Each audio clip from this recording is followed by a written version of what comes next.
አርሰናል ከዌስትሃም የመጨረሻ ሰከንዶች ድራማ። የጨዋታው አልቢትር 6 ደቂቃ ሙሉ በቫር ተመልክተዋል። በዚህ ጊዜ 25 ጊዜ ቪዲዮን ደጋግመው ተመልክተው የዌስትሃምን ግብ በመጨረሻ ደቂቃ ላይ ሽረውታል። የ2025/26 የውድድር ዘመን ማጠቃለያ መልክ ሊመስል ይችላል።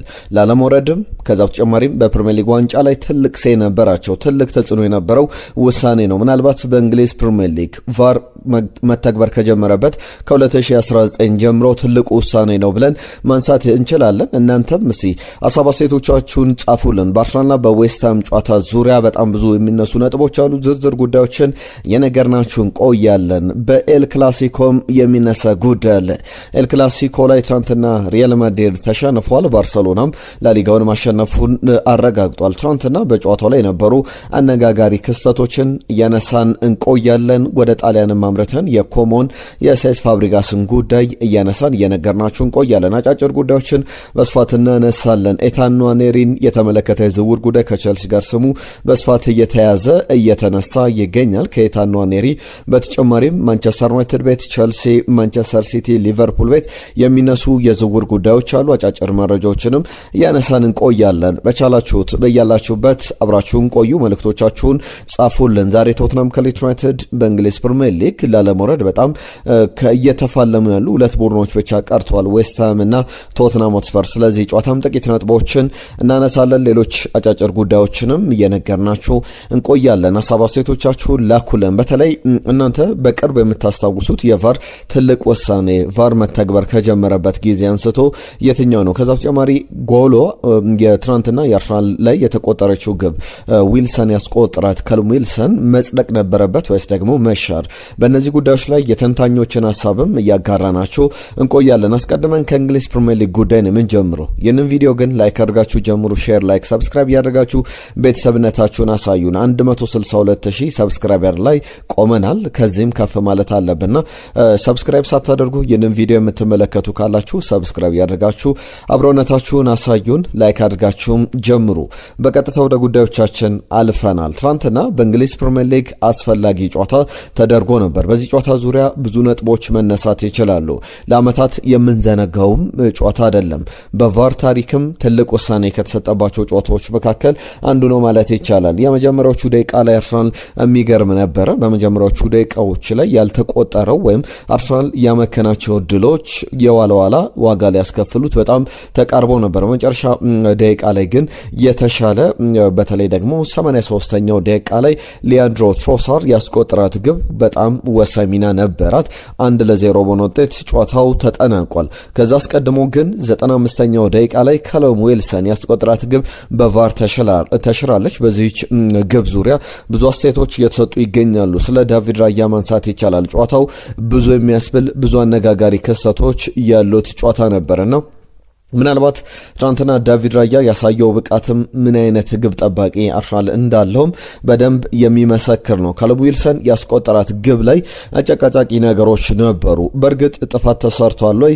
የተለያዩ ሀሳቦች እየተሰጡ ይገኛሉ። ለምሳሌ እነዚህ ከተነሱ ሀሳቦች መካከል ለዘ ታይምስ የሚጽፈው ብዙ ሀሳቦችን በተለያየ ጊዜ እናነሳለታለን። ማርቲን ሳሙኤል አንድ አርቲክል እያስነበበ ነበር ከጨዋታው መጠናቀቅ በኋላ በጣም ሬስሊንግ ያለበት ወይም ደግሞ ልፊያ ያለበት ሲዝን ልፊያ ያለበት የማዕዘን ምቶች ባሉ አጋጣሚዎች በሙሉ የቆሙ ኳሶች በተሰጡ ቁጥር ልፊያዎች የሚበዛበት ሊግ ነው። ቫር ግን ያቺን ግብ የዊልሰንን ግብ መሻሩ ትክክል ነው። ነገር ግን በአመቱ ብዙ የሚነሳው ነገር ኢንኮንሲስተንት ነው። ቋሚ ወይም ወጥ የሆኑ ሀሳቦች ወይም ወጥ የሆኑ ውሳኔዎች እየተሰጡ አይደለም። በአንዳንድ ጨዋታዎች ላይ ተመሳሳይ ነገሮች ይነሳሉ። በሌሎች ጨዋታዎች ላይ ደግሞ ሌላ ስህተቶች ወይም ደግሞ በዚህ ጨዋታ ላይ የተሻረ ኳስ በሌላ ጨዋታ ላይ ደግሞ እንዲቆጠር ሲፈቀር ተመልክተናል።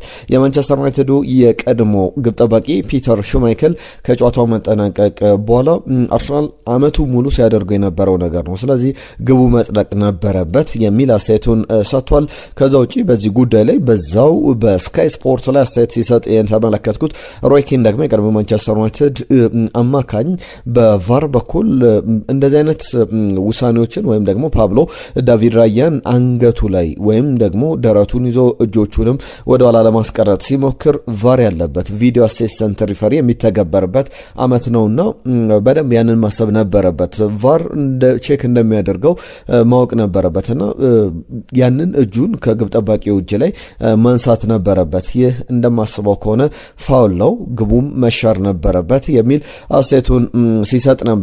የብዙዎች ጥያቄ ግን ለምሳሌ ዘንድሮ ማንቸስተር ዩናይትድና አርሰናል ያደረጉት የሲዝኑ የመክፈቻ ጨዋታ ሪካርዶ ካላፊዮሪ ያስቆጠራት ግብ ላይ ገና ኳሷ ስትመታ ያቺ ግብ ልዩነቱ የዳቪድ ራያ ጋር ኳሷ ደርሶ እንኳን ፓብሎ እጁን ከዳቪድ ራያ ላይ አላነሳም ነበር። ያንን ኳስ ካስታወሳችሁት በጣም በሚያስገርም ሁኔታ የዊሊያም ሳሊባ እጆች ያረፉት የነበረው ግብ ጠባቂው የማንቸስተር ዩናይትዱ ግብ ጠባቂ ላይ ነበርና በወቅቱ ብዙ ሲባልበት ነበረ። በሲዝኑ ላይ የተለያዩ አጋጣሚዎች አሉ። የቦርመዝና የሲቲ ጨዋታ ላይ ዶናሩማን እጆቹን ሂሜኔዝ ይዞት እንደነበረ እናስታውሳለን። እንደዚህ አይነት አጋጣሚዎች ነበሩና የትናንትናው አጠቃላይ ውሳኔውን ስንመለከት መሻር ነበረበት ወይ ጥፋት ነው ወይ ከተባለ ጥፋት ነው ወይ።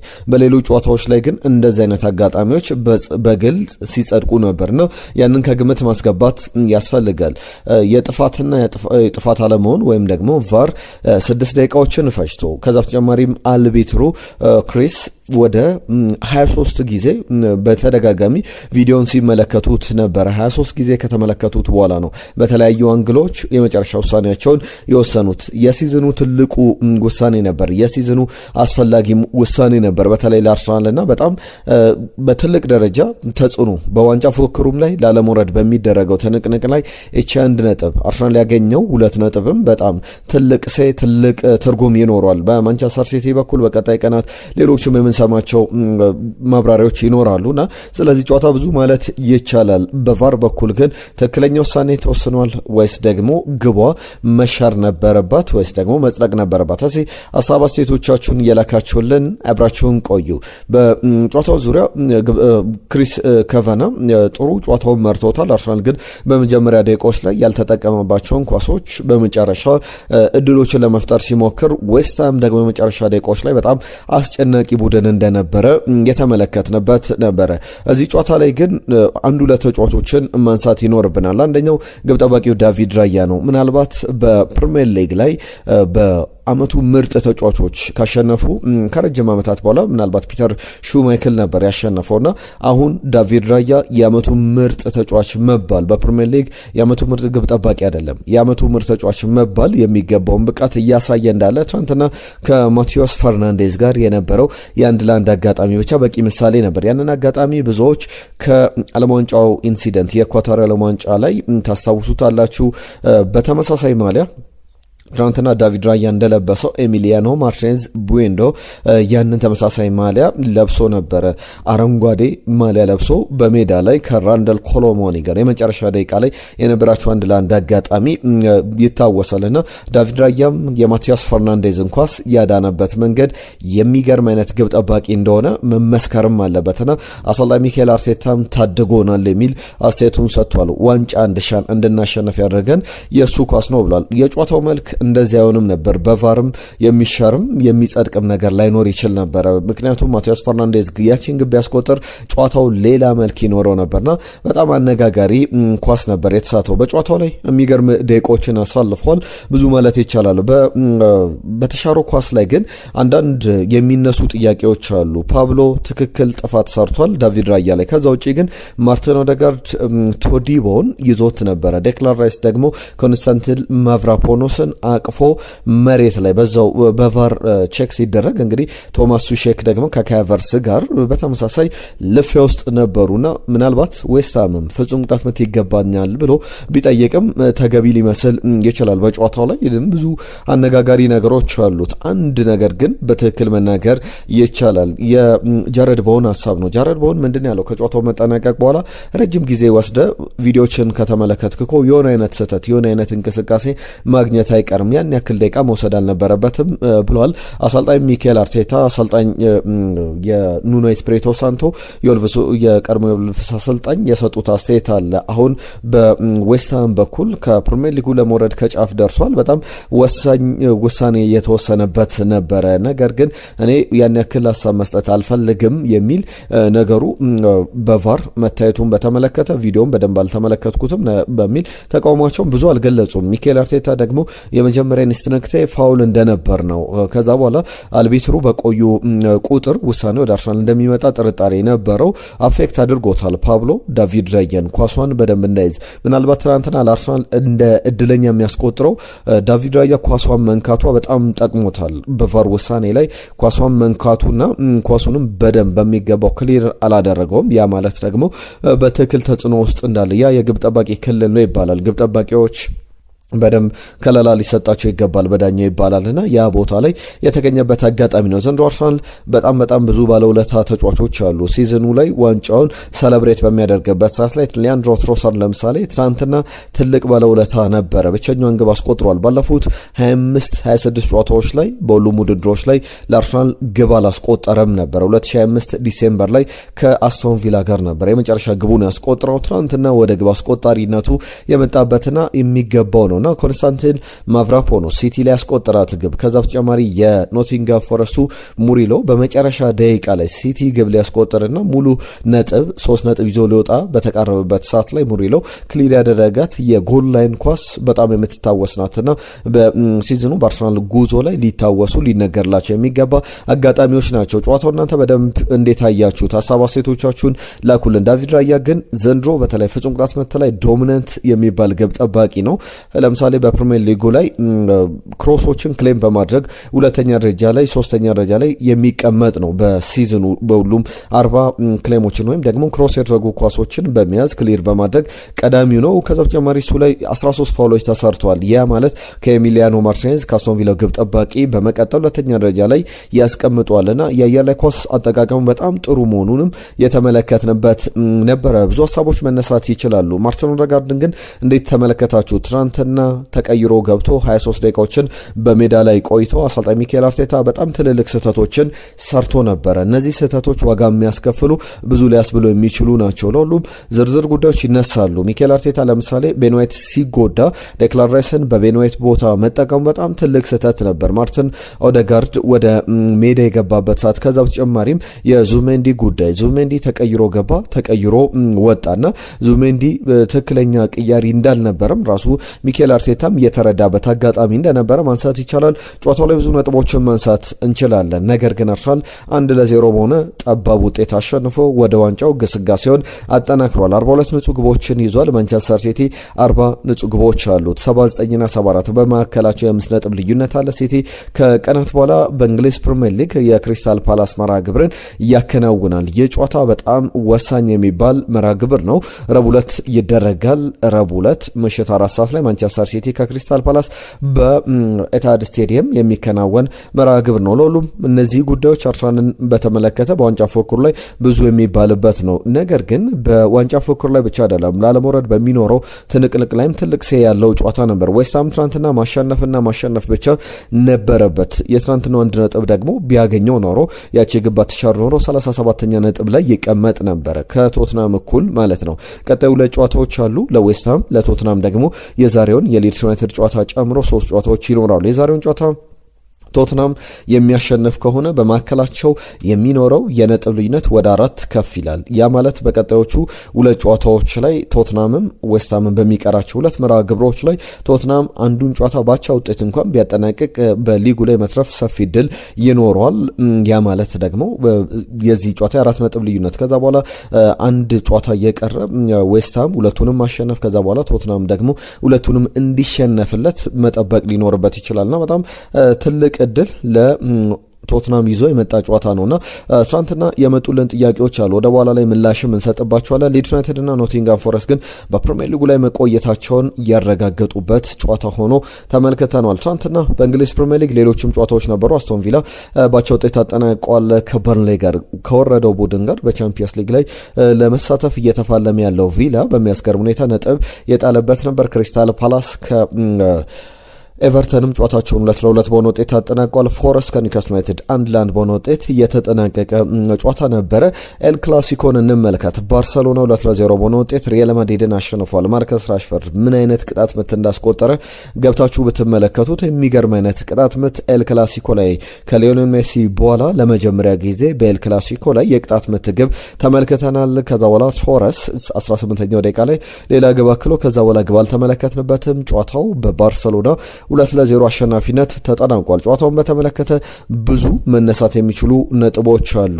በዚህ ጨዋታ ዙሪያ በተለይ በኤል ክላሲኮ ላይ ሁለቱ ቡድኖች ተገናኝተው የመጨረሻው የሲዝን የተለየበት አጋጣሚ ለሁለተኛ ጊዜ ነው። ከዚህ በፊት ከ94 ዓመታት በፊት ሪያል ማድሪድ ኤል ክላሲኮ ላይ ጨዋታውን አሸንፎ ዋንጫ አሸንፎ ነበር። 1931-32 የውድድር ዘመን ወይም ከ94 ዓመታት በፊት ትናንትና ባርሰሎና ለመጀመሪያ ጊዜ በኤል ክላሲኮ ጨዋታ ላይ ሪያል ማድሪድን አሸንፎ ባርሳ የላሊጋ አሸናፊ ክብሩን ያረጋገጠበት ነበር። ለሁለት ተከታታይ ዓመታት በሪያል ማድሪድ እና በባርሰሎና መካከል ልዩነት ያለበት፣ ሪያል ማድሪድም 2 ዓመታትን ላሊጋውን ያላሸነፈበት፣ ባርሰሎና ደግሞ ለሁለት ተከታታይ ዓመታት ላሊጋውን ያሸነፈበት ነው። ይህ የባርሰሎና ቡድን ከምንጊዜ ምርጦቹ መካከል የሚቀመጥ ሊሆን ይችላል። ነገር ግን የሃንዚ ፍሊክ ቡድን በሚገርም ጉዞ ላይ እንዳለ በደንብ የተመለከትንበት ነው። በባርሰሎና በኩል ለ9ኛ ጊዜ የቶፕ ፍላይት ወይም የላሊጋ ሻምፒዮን መሆኑን ያረጋገጠበት ጨዋታ ነበር ብዙ ማለት ይቻላል። ማርከስ ራሽፈርድ በውድድር ዓመቱ 28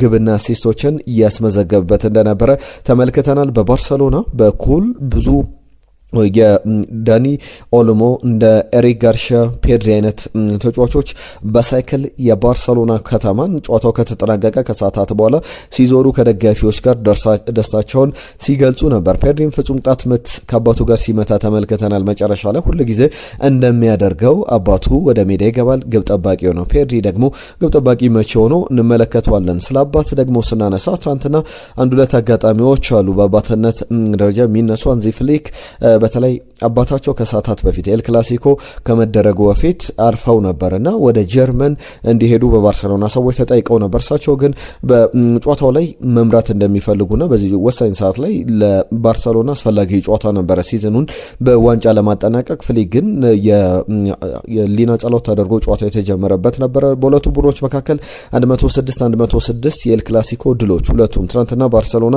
106ኛ ጨዋታውን ያሸነፈበት ነበረ። ሪያል ማድሪድ በ106 ጨዋታዎችን በማሸነፍ የበላይነት ነበረው። አሁን ግን እኩል መሆናቸውን ተመልክተናል።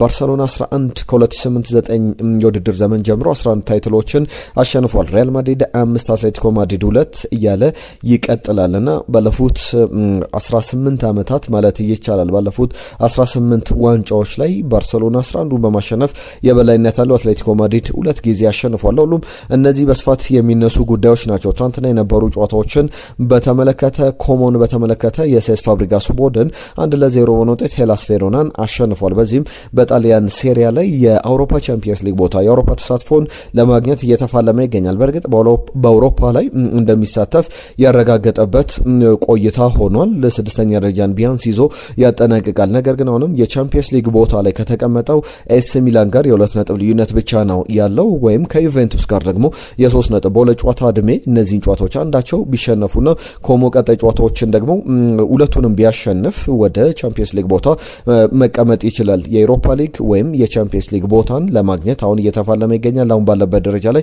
የኮንፈረንስ ሊግ ተሳታፊነቱን አረጋግጧልና በዚህ ደረጃ ላይ ሴስ ፋብሪጋስ ቡድን የሚጠቀስ ነው። አጫጭር ጉዳዮችን እንመልከት። ዝውውሮችን የተመለከቱ ሀሳቦች ይነሳሉ። ትናንትና ከነበሩ ጉዳዮች መካከል የኤሊዮት አንደርሰን ጉዳይ በስፋት እየተነሳ ይገኛል። ማንቸስተር ሲቲና ማንቸስተር ዩናይትድ የሚፈልጉት ኤሊዮት አንደርሰንን በተመለከተ በጣም ብዙ ሀሳቦች እየተነሱ ይገኛሉ። ተጫዋቹ በማንቸስተር ሲቲም በሌሎች ክለቦችም ሪያል ማድሪድም ጭምር ይፈልጉታልና የኖቲንጋም ፎረስቱ አሰልጣኝ ቪክተር ፔሬራ የሰጡት አስተያየት አለ። በቶፕ በዓለማችን ምርጥ ላይ መቀመጥ የሚችል አማካይ ነው የሚል አስተያየታቸውን ሲሰጡ ነበር። ከቀናት በፊት የእናቱን ሕይወት አጥቷል። 88ኛው ደቂቃ ላይ ደግሞ ወሳኝ ነጥብ የምታስገኝ ግብ አስቆጥሯልና በሊጉ ላይ መቆየቱን ያረጋገጠበትን ፎረስት ግብ ያስቆጠረው ኤሊዮት አንደርሰን ነበርና የቀድሞ ኒውካስል ዩናይትድ ተጫዋችን በተመለከተ የተሰጡ አስተያየቶች አሉ። ይቆያል ብዬ መናገር አልችልም። በክለቡ በሚቀጥለው የውድድር ዘመን ኤሊዮት አንደርሰንን አንመለከተውም። ስለ ዝውውር በዚህ ወቅት ላይ ማንሳት ወይም በጣም ከባድ ነው የሚል አስተያየታቸውን ሰጥቷል። ነገር ግን በትልቅ ክለቦች እየተፈለገ ይገኛል። በፎረስት በሚቀጥለው የውድድር ዘመን አንመለከተውም የሚል አስተያየታቸውን አሰልጣኝ ፌሬራ ሰጥቷል። ቪክቶር ፌሬራ በዚህም በማንቸስተር ዩናይትድ በኩል በጣም ሰፊ ድል እንዳለው ይታወቃል። ትናንትና ለምሳሌ ኤዲያው በጣም የሚቆጨኝ ዝውውር ነው፣ በጣም በቸልተኝነት ያደረጉት ዝውውር ነው ይላሉ። የኒውካስል ዩናይትድ ተጫዋች እያለ በ35 ሚሊዮን ፓውንድ ወደ ፎረስት ሲዘዋወር በጣም ኒውካስል ዩናይትድ ትልቅ ፋይናንሻል ችግር ውስጥ የነበረበት ነበርና ለዛ ተብሎ የተሸጠ ተጫዋች ነውና አሁን መልሶ ቢያገኙት የሚፈልጉት አይነት ትልቅ ተጫዋች እንዳጡ አሁን የገባቸው በ35 ሚሊዮን ፓውንድ አሁን 100 ሚሊዮን ፓውንድ 80 ሚሊዮን ፓውንድ የሚጠራበት ተጫዋች እንደሆነ ይታወቃልና ከማንቸስተር ዩናይትድ እና ሲቲ ጋር በተያዘ የኤሊዮት አንደርሰን መዳረሻ እነዚህ ክለቦች ሊሆኑ እንደሚችሉ የሚያሳዩ ዝርዝር ዘገባዎችን በስፋት እየተመለከትን እንገኛለን። ከዩናይትድ ጋር በተያዘ ሌላኛው ጉዳይ የክሪስታል ፓላስም ሌሎችም አንዳንድ ክለቦች ስማቸው እየተያዘ ይገኛል። የተጫዋች ፓቭሎቪች ይባላል። ሰርቢያዊ ተጫዋች ነው። በጣም በትልቅ ደረጃ እየተፈለገ ይገኛል። ከአርቢ ሳልዝበርግ ወደዚህ ወደ ኤሲ ሚላን ከመጣ በኋላ በጥሩ ብቃት እያገለገለ ይገኛል። በጣም ቁመተ መለሎ የሚባል የፕስታምን የሚያስታውስ ሆላንዳዊውን የማንቸስተር ዩናይትድ የቀድሞ ተከላካይ የሚያስታውስ ተጫዋች ነው። ፓቭሎቪች ረጅም ነው፣ 24 ዓመቱ ላይ ነው።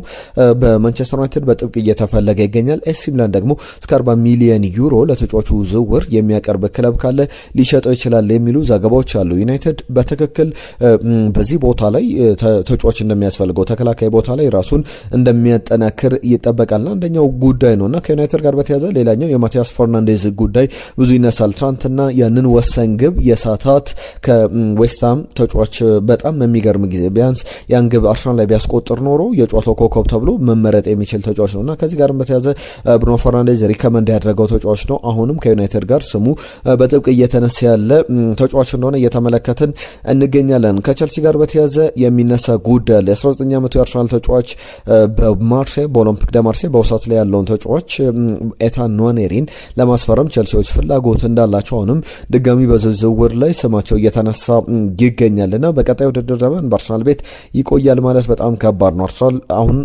ስኳዱን ከዚህ በላይ ማጠናከር ይፈልጋል። ሌሎች ተጫዋቾችን ማምጣቱ አይቀርምና ኤታን ኗኔሪ በአርሰናል ቤት ይቀጥላል ተብሎ አይጠበቅምና ቸልሲ ይህንን ተጫዋች ለማስፈረም በተለይ ኮል ፓልመርን አምጥቶ የፕሪሚየር ሊጉ ምርጥ ተጫዋች እንዳደረገው ይህንንም ተጫዋች አምጥቶ በፕሪሚየር ሊጉ ላይ ማቆየት ጥሩ ጊዜ እንዲኖረው ማድረግ ይፈልጋል የሚሉ ዘገባዎችም በስፋት እየተሰሙ ይገኛሉ። ከማንቸስተር ሲቲ ጋር በተያያዘ ጄስኮ ግቫርዲዮል አይን ውስጥ ገብቶበታል ማለት ይቻላል። ትናንትና የባርሰሎናን ስም ስንሰማ ነበር። አሁን ደግሞ ሪያል ማድሪድና ባየር ሙኒክ ጄስኮ ግቫርዲዮልን ይህንን ክሮኤሽያዊ ተጫዋች ለማስፈረም ፍላጎት አላቸው ከማንቸስተር ሲቲ። ማንቸስተር ሲቲ ግን አዲስ ውል ሊያቀርብለት ይፈልጋል። የ24 ዓመቱ ተጫዋች በጣም በመስመር ተከላካይነትም በመሃል ስፍራ ተከላካይነትም መጫወት የሚችል የሚገርም አይነት ተከላካይ ነው። ዘንድሮ ብዙ ሲቲን አላገለገለም በጉዳት ረጅም ሳምንታትን ከሜዳ ርቆ እንደነበረ ይታወቃልና የ24 ዓመቱን ተጫዋች ለማስፈረም እነዚህ ሁለት ክለቦች በጣም ፍላጎት እያሳዩ ይገኛሉ። ሲቲ 80 ሚሊዮን ዩሮ እንደከፈለበት ይታወቃል። ከሚኪ ቫንደቬን ጋር በተያያዘ ደግሞ ሊቨርፑልና ባርሰሎና የቶትናሙን ተከላካይ ለማስፈረም ፍላጎት አላቸው። ተጫዋቹን ደግሞ በተመለከተ እየተነሱ ያሉ ጉዳዮች አሉ። ሚኪ ቫንደቬን በቶትናም ቆይ የሚል የውል ማራዘሚያ ጥያቄ ቀርቦለት እንዳልተቀበለው የሚያሳዩ ዝርዝር ዘገባዎች እየወጡ ይገኛሉ። ከቸልሲ ጋር የጆ ፔድሮ ጉዳይ ተጫዋቹ በባርሰሎና ሁለተኛ አማራጭ ወይም የአትሌቲኮ ማድሪዱን ኡሊያን አልቫሬዝን ማግኘት የማይችሉ ከሆነ ማስፈረም የማይችሉ ከሆነ ጆ ፔድሮን ብራዚላዊውን አጥቂ ለማስፈረም ባርሰሎና ሁለተኛ እቅድ ወይም ፕላን ቢ አድርጎ ይዞታልና ተጫዋቹ ደግሞ ወደ ባርሰሎና መሄድ ይፈልጋል ተብሏል። 20 ግቦችን ዘንድሮ በሁሉም ውድድሮች ላይ አስቆጥሯል። በብራይተን የነበረውን ጊዜ ካጠናቀቀ በኋላ በዓለም ክለቦች ዋንጫ ላይ የቸልሲ ጉዞ ላይ የሚገርም አስተዋጽኦ ነበረው። በፕሪሚየር ሊግም ላይ የሚገርም ግቦችን እያስቆጠረ ቀጥሏል። የሚነሳ ጉዳይ ነው። ቅድሜ ማንቸስተር ዩናይትድ ግብ ጠባቂ ዳቪድ ዳያን በተመለከተ እየተነሱ ያሉ ጉዳዮች አሉ። ዳያን በተመለከተ የፊዮሬንቲና ቆይታውን አጠናቆ ከፍሎረንስ ምናልባት በዩቬንቱስ በቀጣይ ጥቂት ዓመታት ልንመለከተው እንችላለን። አሊሰን ቤከር ካልተሳካላቸው ዩቬንቱሶች ዳቪድ ዳያን ማስፈረም ይፈልጋሉ የሚል ዘገባዎችም እየወጡ ይገኛሉ። ብዙ እየተባለበት ይገኛል። ሊቨርፑልን በተመለከተ ከሚችላንድ የሚያስፈርመው አንድ ተከላካይ ያለ ተብሏል። ኦዝማን ዲያዎ የተባለ የ1 ዓመት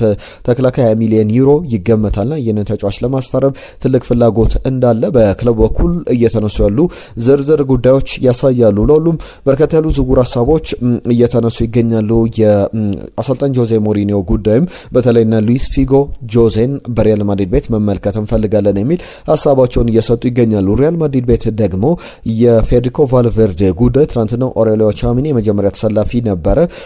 በፌዴሪኮ ቫልቬርዴ በኩል ደግሞ በባየር ሙኒክ በጥብቅ እየተፈለገ ያለ ተጫዋች እንዳለ የሚያሳዩ ዝርዝር ዘገባዎችን ተመልክተናል። ሁሉም እነዚህ በስፋት የሚነሱ ጉዳዮች ናቸው። ትናንትና የእናንተ ግምቶች፣ አስተያየቶች፣ ጥቆማዎች መጥተውልናል። ሽመልስ ከኳታር ዶሃ ሰላም ቤስቶች እንዴት አደራችሁ? ለምታደርሱ መረጃዎች ከልብ እናመሰግናለን። አርሰናል 3-0 ያሸንፋል። ሪያል ማድሪድ እና ባርሰሎና በሚያደርጉ ጨዋታ ባርሰሎና በሪያል ማድሪድ 2-1 ይሸነፋል የሚል ሀሳቡን አንስቶ ነበር። የማንቸስተር ዩናይትዱ ደጋፊ ጸጉሩን አልቆረጥም ካለ አሳድጎ ቢሸጠው አሪፍ ነው ብሎናል። ሽመልስ ከኳታር ዶሃ አስማማው አርሰናል 3-1 በሆነ ውጤት ያሸንፋል የሚል ግምቱን አስቀምጦ ነበረ። ከዛ በተጨማሪ ኤቢዲም የላከል መልእክት አለ። ኤቢዲ ካነሳቸው ጉዳዮች መካከል ዌስትሃም ዛሬ ያሸንፋል 3-0 የሚል ግምቱን ልኮልን ነበረ። ከዛ ውጪ ተከተል ከሐዋሳ ዌስትሃም 2-1 ያሸንፋል የሚል ግምት ነበረው። ታሪኩ ሪያል ማድሪድ 2-1 ያሸንፋል፣ አርሰናል 3-0 ያሸንፋል የሚል ግምቱን ልኮልን ነበር። ከደቡብ አፍሪካ በትክክል አልተገመተም። ተመስገን እርግጠኛውን የምነግራችሁ ነገር ቢኖር አርሰናል ዋንጫውን ያነሳል ብሎናል። በእርግጥም ከትናንትና ጨዋታ በፊት የተሰጠ አስተያየት ነበረ። ተመስገን ጉርማሞ በትክክል አሁን አርሰናል ወደ ዋንጫው አንድ እጁን ይዘዋል ብሎ በትክክል መናገር ይቻላል። ዘሪሁን የጻፈልን መልእክት አለ። ዘሪሁን ማቴዎስ አርሰናል በ4-1 በሆነ ውጤት ዌስትሃምን ያሸንፋል ብሎ ግምቱን አስቀምጦ ነበረ። ሞገስ ጳውሎስ ባርሰሎና ሪያል ማድሪድን 3-0 ብሎ ገምቶ ነበር። በጣም የተቃረበ ግምት ነው። አስፈራቸው የላከልን መልእክት አለ። እስቲ በደንብ ብታብራራው ጥሩ ነው። ቤን አርሰናል 3-0 ያሸንፋል የሚል ግምቱን አስቀምጦ ነበር። አህመድ ከጅቡቲ አርሰናል የግድ ማሸነፍ አለበት፣ እኔ አርሰናል ደጋፊ ነኝ፣ 3-1 በሆነ ውጤት አርሰናልን ማሸነፍ አለበት ብሎ ዌስትሃምን አስቀምጦልናል አህመድ ከጅቡቲ። ከዛ በተጨማሪም አንዳንድ ጉዳዮችን አንስቷል።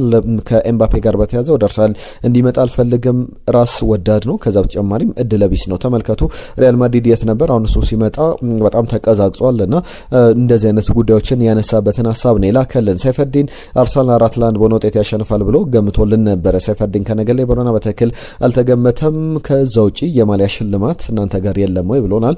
በቅርቡ አዳዲስ የማሊያ ሽልማቶችን እናመጣለን። አብራችሁን ቆዩ። እስከዛ የብሩክ ጥያቄዎች አሉ። ቶትናም ዛሬ ዌስትሃምን ወይም ደግሞ አርሰናልን ማንን ይደግፋል ብሏል። አንድ የቶትናም ደጋፊ የጻፈውን ጽሁፍ ስመለከት ነበረ ቴሌግራፍ ላይ ዝርዝር ዘገባዎችን። በህይወቴ ለመጀመሪያ ጊዜ አርሰናልን ደገፍኩ፣ በዛም በጣም አፈርኩ። ምክንያቱም ቶትናም በሊጉ ላይ መቆየት ስላለበት አርሰናልን መደገፍ ነበረብኝ የሚል አስተያየቱን ሲሰጥ ነበር። ክሪስታል ፓላስን በተመለከተም ጥያቄ ልኮልናል። 10 ሚሊዮን ፓውንድ ከኤዜ ወይም ደግሞ አርሰናል ዋንጫ ከበላ ከኤዜ ያገኛሉ የሚለው 10 ሚሊዮን ፓውንድ አይደለም ቁጥሩ። ለምሳሌ የክርስቲያን ኖርጋርድ ጉዳይም ይነሳል። ብሬንትፎርድ 10 ሚሊዮን ፓውንድ አርሰናል ዋንጫ ከበላ በ10 ሚሊዮን ፓውንድ የፈረመ ተጫዋች አለ 13 ሚሊዮን ፓውንድ እና ገንዘቦቹ እንደዛ ትልልቅ ባይሆኑም ትልልቅ ክፍያዎች እንደዚህ አርሰናል ሊስማማ አይችልም። ነገር ግን በአዶንስ የሚስማሙበት ስምምነት አለ 10 ሚሊዮን ፓውንድ ባይሆንም ከዛ አነስ ባሉ ክፍያዎች 1 ሚሊዮን ፓውንድ አካባቢ የተጫዋቾቹ አርሰናል ዋንጫ ከበላ በስኬታ ደረጃ የሚቀመጥ አከፋፈል ስርዓት አለና እንደዛ ይኖራልና እነዚህ የሚነሱ ጉዳዮች ናቸውና የክሪስታል ፓላስ ጉዳይንም አንስቷል። ሌሎችም ለምሳሌ ብሬንትፎርድንም በተመለከተ ክሪስታል ፓላስ ከአርሰናል ጋር በሚያደርገው ጨዋታ ላይ ቀለል አድርጎ ሊጫወት ይችላል ወይ እንደዛ ላይ ገመት ይችላል። ነገር ግን ትልቁ ነገር ክሪስታል ፓላስ ጨዋታውን በሚያደርግበት ከአርሰናል ጋር በሚጫወትበት ዕለት ከ3 ቀናት በኋላ ደግሞ የኮንፈረንስ ሊግ የፍጻሜ ጨዋታ አለበት። ስለዚህ ለኮንፈረንስ ሊግ ጨዋታ ተጫዋቾቹን ስለሚያሳርፍ ለአርሰናል ቀላል ጨዋታ ሊሆን ይችላል ተብሎ ይገመታል። አየነው ሙላ ለመጻፈለ መልእክት አለ። እንግሊዝ ዳኞች ፍርደ ገምድልን ጨምሯል። የሲቲን ጨዋታ በተመለከተ ያነሳቸው ጉዳዮች ነው። አርሰናል ዝውውሮችን በተመለከተም ዝርዝር ጉዳዮችን ወሳኝ ጉልበተኛ ጨራሽ አጥቂ ያስፈልገዋል ብሏል። ብሩኖ ፈርናንዴዝ ከራይስ ጋር በፍጹም የሚወዳደር ተጫዋች አይደለም ያለን ኢሳያስ ነው። ኢሳያስ መና ብሩኖ አሲስት ካደረጋቸው ጨዋታዎች በርካቶቹን ዩናይትድ ተሸንፏል። ራይስ ደግሞ ያሸነፋቸው ጨዋታዎች ብሩኖ ጠቅላላ ከተጫወታቸው ጨዋታዎች ይበልጣሉና አርሰናል ለዋንጫው ሲጫወት ማንቸስተር ዩናይትድ ለአውሮፓ ተሳትፎ ነው የሚጫወተውና ብሩኖ ኮከብ መባሉን ምን ይዞ ነው የሚል አስተያየቱን ሰጥቶልናል። ሽመልስ ከኳታር ስለ አሴቶች በስነ ስርዓት እንዲሰጡም ጥያቄውን አቅርቧል። ከልብ እናመሰግናለን ታዴ። አርሰናል 2 ዌስትሃም 2 ብሎ ግምቱን ልኮልን ነበር ታዴማን። ሁላችሁንም ከልብ እናመሰግናለን። በዛሬ ባነሳናቸው ጉዳዮችም ላይ መልእክቶቻችሁን እንጠብቃለን። ሀሳብ አስተያየቶቻችሁን ላኩልን። ዝርዝር ጉዳዮችን አንስተናል። ሁሉም የዛሬን ጉዳዮች እዚህ ላይ ያጠናቀቅን። ነገ በአዳዲስ ጉዳዮች አዳዲስ መረጃዎችን ይዘን እንመለሳለን። ጤና ይስጥልን።